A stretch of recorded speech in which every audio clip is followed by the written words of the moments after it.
Hi, I'm Moselle Campbell. Thanks for joining me today.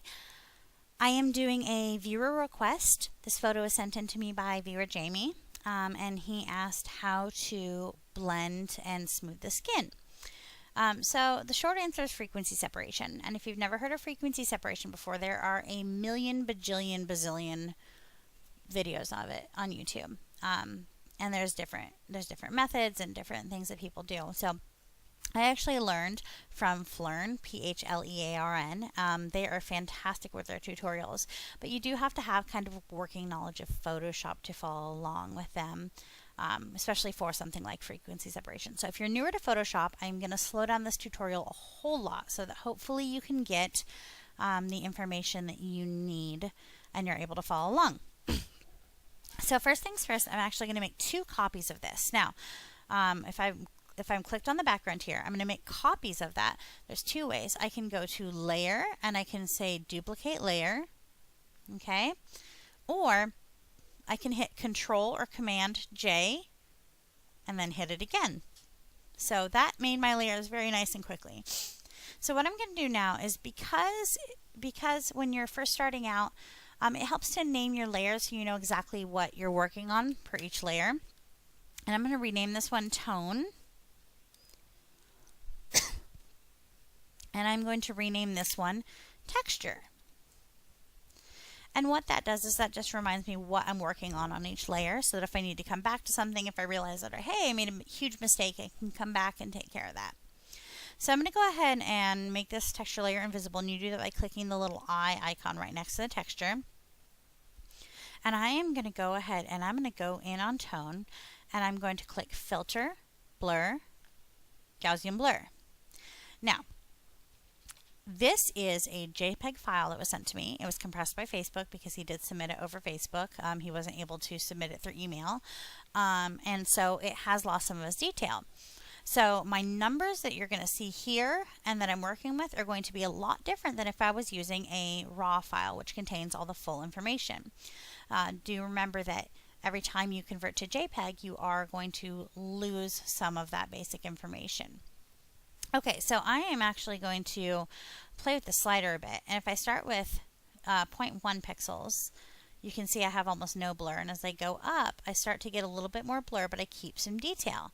If I go much past 3 or 3.5, I'm actually starting to lose a lot more of the detail, and we don't want to do that. So in this case, for this particular picture, I'm going to hang out at around 3. So what I'm going to do now is I'm going to go ahead and continue to separate that. I'm going to click that texture back on by clicking that little eyeball next to it. And I'm going to go Image, Apply Image. And you're going to see that the layer says it's merged, and so you want to take the layer and you're going to click on the tone layer. This helps, again, helps when you're renaming because you know exactly what you're looking for. So you're going to click on the tone layer. And blending mode will not always be on this, but in this case we're going to have it on Subtract. When we're doing frequency separation, and then you're going to have scale to offset 128. Okay, so now I'm actually going to change the blending mode of this texture so that I'm working with a normal looking file again, and we're going to go to linear light. So you can see if I take away the texture, I get a lot blurrier, but if I take away the tone, you can see a lot more of the detail, a lot more of the little baby blemishes and things like that. So we're not going to have too much to edit with the texture because he is a baby, and so his skin's naturally very smooth. So we're going to go in with the tone, and I'm going to zoom in a little bit, and you're going to start to see some of that pixelization I was talking about with the JPEGs. So you have the JPEG artifacts where it does lose some of the information. So we're going to smooth different areas, and we're going to use this lasso tool to do similar areas so that when we're smoothing out, this is, you know, you're not doing the whole face at once. So you can see as if I start, I'm going to start blending some of those colors together. If you get too high with this JPEG, you're going to start to get some darkening right there, which you really don't want. You're going to lose a lot of the information there. So we are going to sit probably around 4 here. Yeah, let's do around 4. I'm going to select the next area of the face. Gaussian blur. 4 around the same. I'm going to start to just do that for different areas of the face as I see. So I actually made a huge mistake here, and I'm going to admit that I did. Part of the issue there, and the reason that that was not working correctly, is I actually forgot a very important step. So I actually did not feather this at all. So if you want it to blend nicely with the rest of the skin, you are going to go ahead and if you see the feather up here, you can change it here. But I actually like to do the select and mask, and I can really see the feathering. The difference is on this, you have to do it every time you select. So I do apologize for making that mistake. This is actually a newer technique for me as well. This is not something I'm an expert in, so I am learning right along with you.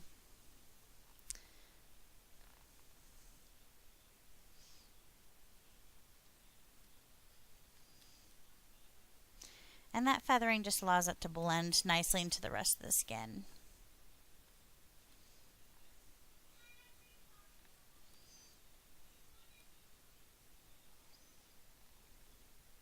Select a larger portion of the face because we've got a shadow there.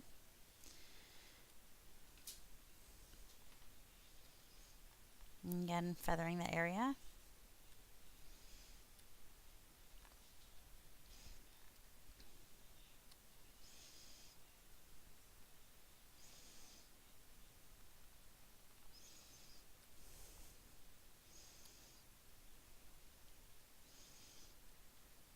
A nice feather in there. Okay, so we're going to continue doing this around the whole face.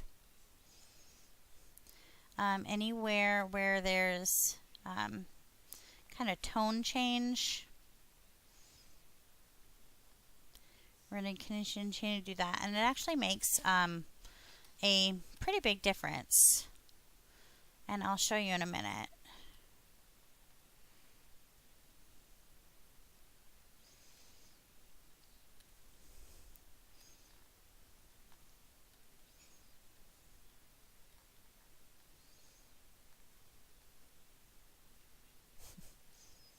Excuse me, my mouse slipped there a little bit.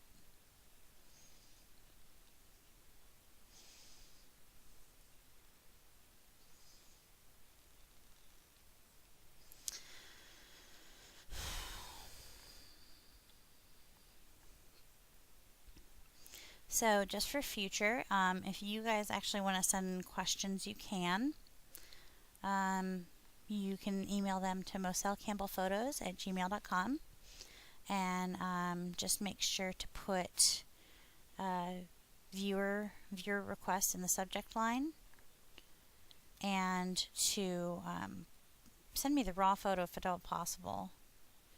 It does really make a difference. I'm going to step backwards because I don't think that I actually did the feathering on that one.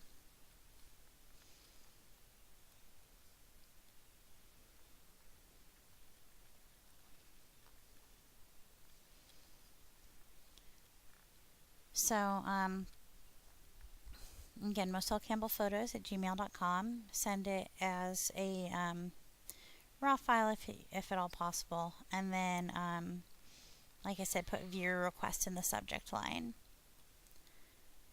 So this is this part of the process can be a little bit time consuming, and there are other ways to smooth skin if this one does not float your boat. So it is a matter of just finding the one that works best for you. This one works best for me. I find that it kind of covers a myriad of sins. And it's something that I like, although it's time consuming.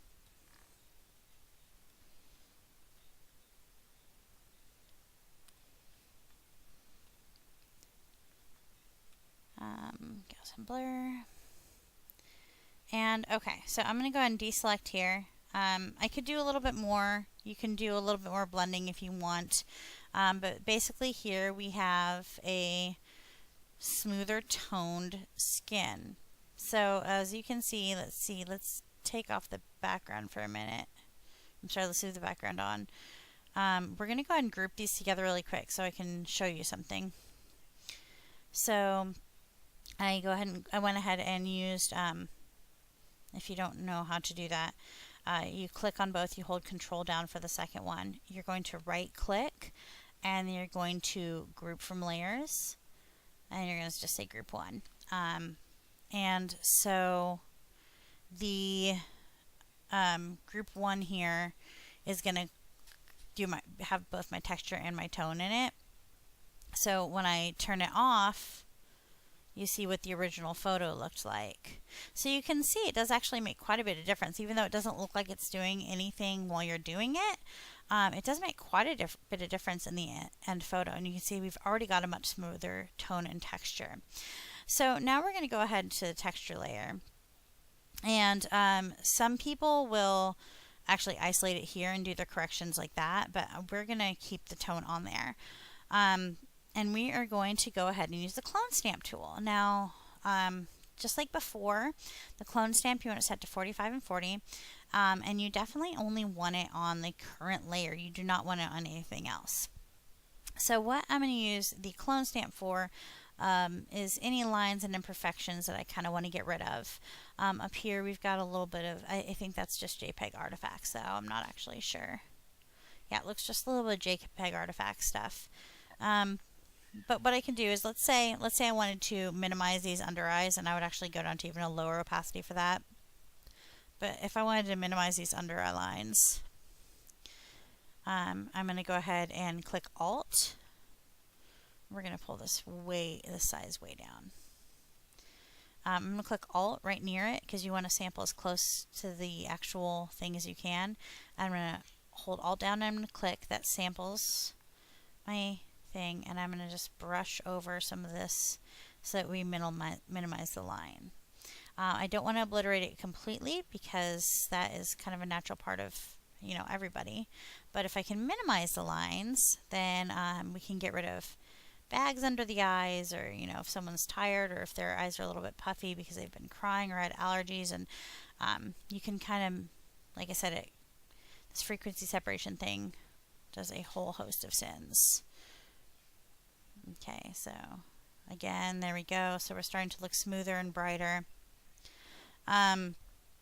So at this point, I'm actually going to step away and say that this is a pretty finished photo for the skin.